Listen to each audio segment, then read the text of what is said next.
Everyone. Thanks for joining AzTech's podcast. I am joined today by Louis Contreras, the president and CEO of AzTech. My name is Tim Fritz. I'm the business development lead at AzTech. And today we are going to be talking about artificial intelligence. I know this is a big topic, but I'm really curious about Louis' thoughts as a business leader and a business owner on the topic. So let's hop right into it. So when we say artificial intelligence, Louis, what exactly do we mean? What is it? I think basically the really simple way to think of AI is it's hardware, software that's doing things that normally only human intelligence could do, right? So that's the most basic way to think about it. Excellent. Yeah, okay. So I hear of AI being used across different applications, but where do you find the most practical uses of AI? Currently, if this is a very personal question, then the way that I'm finding it useful is where before I might have used say Google search to find a topic or to search for say some coding examples, things like that. I would have done a search and then I would have to sift through a lot of pages. But now I'll use a tool like ChatGPT and I can ask it a question and I can get an idea or an answer, immediately. And now I don't have to do all that extra searching. Okay, so that's one example that I find it better as a search tool in general. And then the second part is to get more specific would be when I've got a business problem, say I'm working on a complex spreadsheet and I'm trying to figure out a special formula and I recall how to do it, but I don't want to go searching for it. I can actually create a nice prompt that will where ChatGPT will spit out a custom formula or a custom macro. So those are concrete examples of how I've used it so far. Great. No, thank you. Yeah, that's interesting because these are very positive applications that you're finding. But as of course, you've probably heard in the news and even some of our industry events, just casual conversation. There's a lot of positive and negative press out there regarding AI. So, is it an existential threat? Is it a threat to our jobs and to people in general? Is it something that will augment us as humans, or is this just all a big fad? Is it a trend? So what's your take, as a business owner, as a business leader about, all of that, positive and negative energy surrounding AI? Yeah, I think that especially right now where I'm going to say it's at its infancy, even though AI has been around for a lot longer, just now it's become such a common thing, especially in the last year or so. I would think of it that I would as more as a tool. So again, I'm going to go back to the spreadsheet as a reference, or let's even go back before that to a calculator. When calculators came along, a lot of folks said, "Oh my gosh, it's the death of math." But no, we used calculators and it helped us move into calculus and advanced mathematics actually. And then same thing with spreadsheets. People said, well, now we're not going to need the same number of analysts. But no, it turned out that having spreadsheets, it became a tool that we can use to produce better analytics, better reports, better graphics. We still needed the analysts to help interpret that data as well. So I think that with AI, the best way to think of it is a tool. And you do need to, just like a calculator or a spreadsheet, you need to learn how to use it. And then eventually you have to learn to master it. And then the other part is you have to get creative with it, right? So you want to learn to produce better analytics, better reports, better data, better information, and help to make better decisions using that data. Okay, so before we even get into how AI is being used or how it's envisioned being used in the earned value and program management industry, how do you see it being used in the professional environment? I know you touched on a few of those just now. There's a number of ways that we can use it. Like, as I mentioned, I'm already using it for the examples I gave. I think that we will see it start to be used in training. There are a lot of interesting applications for training. I'll give one example that's out there that I think is pretty cool. I think most people have heard about the Khan Academy. This online university really of courses that anyone can take. It's great for kids and for adults. They had come up with a tool called Conmigo, that's I think partnered with OpenAI and ChatGPT. And what the idea there is that it's a tutor. Okay, so it's basically a digital tutor. So now imagine that where before only say privileged folks with a lot of money maybe can have a tutor. Now, just about anybody could have a tutor, anybody with a computer, right? So that has great possibilities. And that tutor, you can ask it questions and it can help you solve problems and learn how to solve problems. So I think that we could see it go into the training realm. The other areas, yeah, I think that's one of the big ones that I think will be very interesting.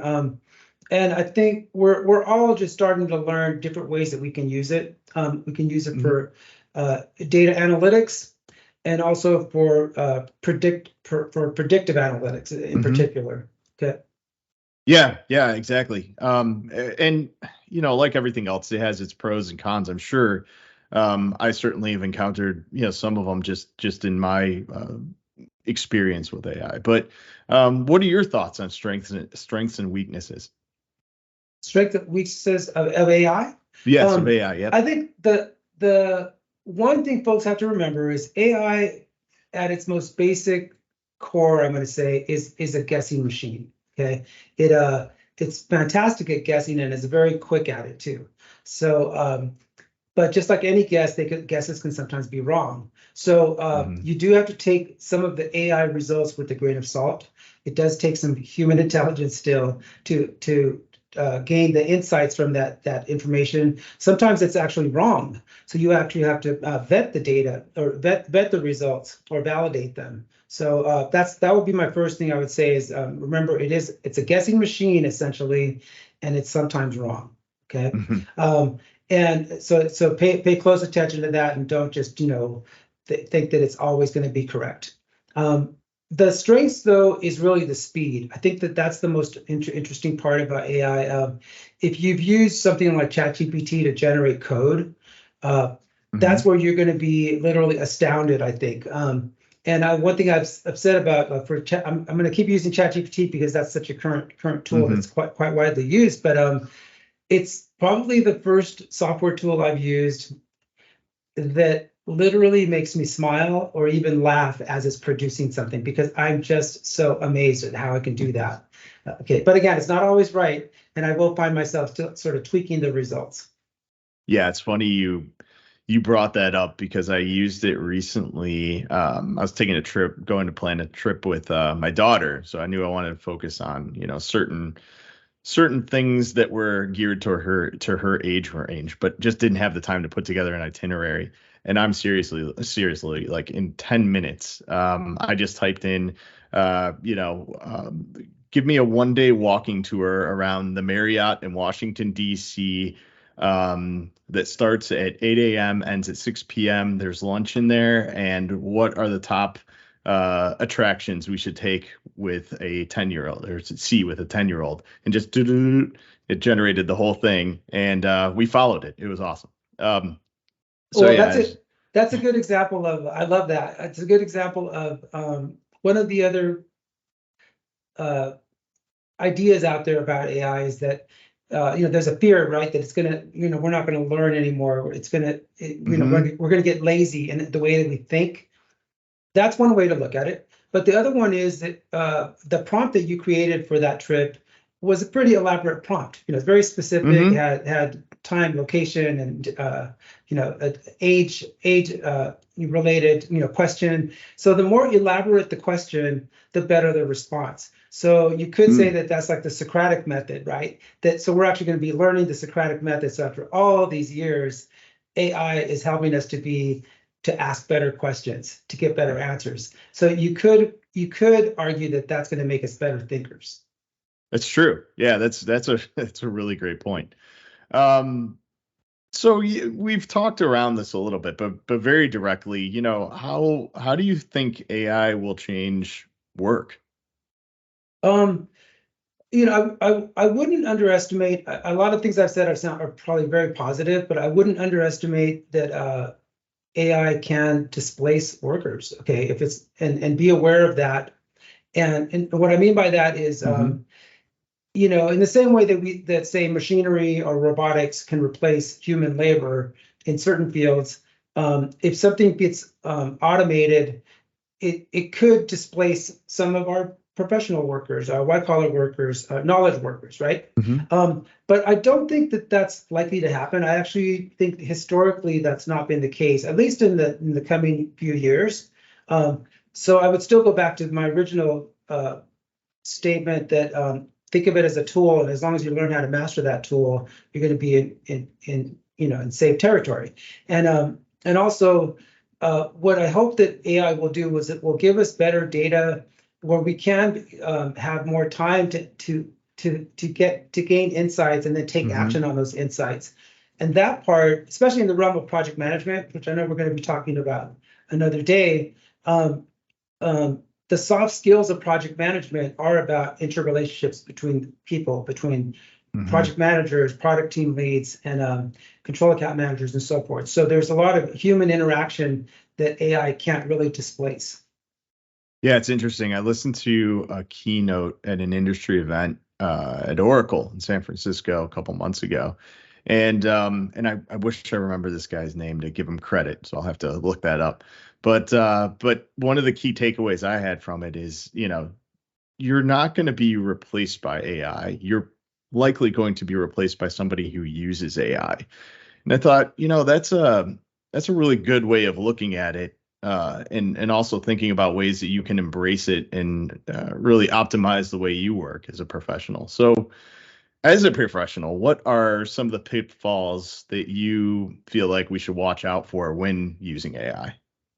Well, I think we've already gone over some of them as far as the fact that you can't really trust the results. You can't just take them and run with them. So you still have to do your proper validation, your due diligence, and vetting of the results that come out of AI, whatever the tool is that you're using. So that's one. Another one that people tend to forget is that most of these AI tools are trained by humans, right? We feed them the data. We feed them the data. We feed them the connection points. When we're building a neural network, or when we're working with machine learning, or whatever the tools that are being used, it is still humans that are providing the information and the knowledge that it's using to gain experience. So I think that's the most important part to remember, that the more knowledge you have, your more subject matter expertise, that makes you more valuable in working with AI tools. So no matter where those AI tools go, keeping up with your subject matter expertise in our project management profession or earned value management profession is really key. Okay, yeah. This all can sound a bit intimidating. I know it definitely did for me until I actually just took the plunge and started using it. ChatGPT in particular. But given that point, what's your advice to someone who is intrigued by it, maybe even could leverage it in their personal and professional lives? Like, what's your advice on just getting started? Okay, that's a great question. I think this is my answer for all technology or new knowledge is to go in as fearlessly as you can. Dip your toes in the water, use it every day. Do not be intimidated that you don't know something, because you will know it. You don't know it yet. Okay, think about it that way. And I think that's true for every software tool that you've ever used, or for ones that you thought, oh, wow, that looks really hard. It's going to take me forever to learn this, or I don't even want to start. That's for programmers or whatever. So you have to kind of drop that mindset. So especially with I'm going to say with ChatGPT, let's use that example. Use it every day. Okay, every day, ask it a question. When you're working on a spreadsheet or doing something, ask it to help you write a formula. Ask it to help you write a macro. And again, the more elaborate your paragraph or your prompt, the better answer you're going to get. Ask it to give you the pros and cons of a certain project management dilemma. Okay, and again, be very specific with your prompting. We can talk about promptings in another session too, because I would really like to talk about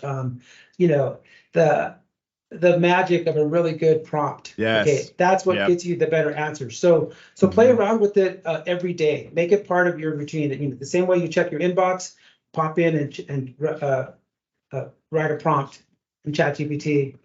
or whatever tool you're using, and start making it part of your daily life.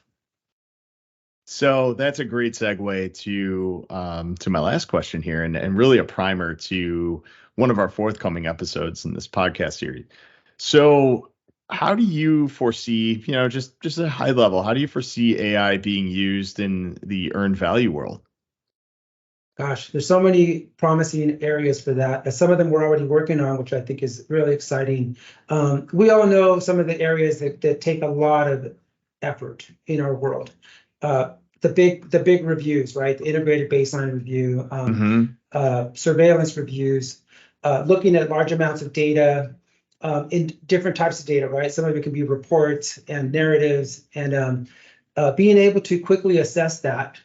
Again, remember AI, one of the best features of it is the speed. It can help us to very quickly assess data or review data and come to quicker conclusions, right?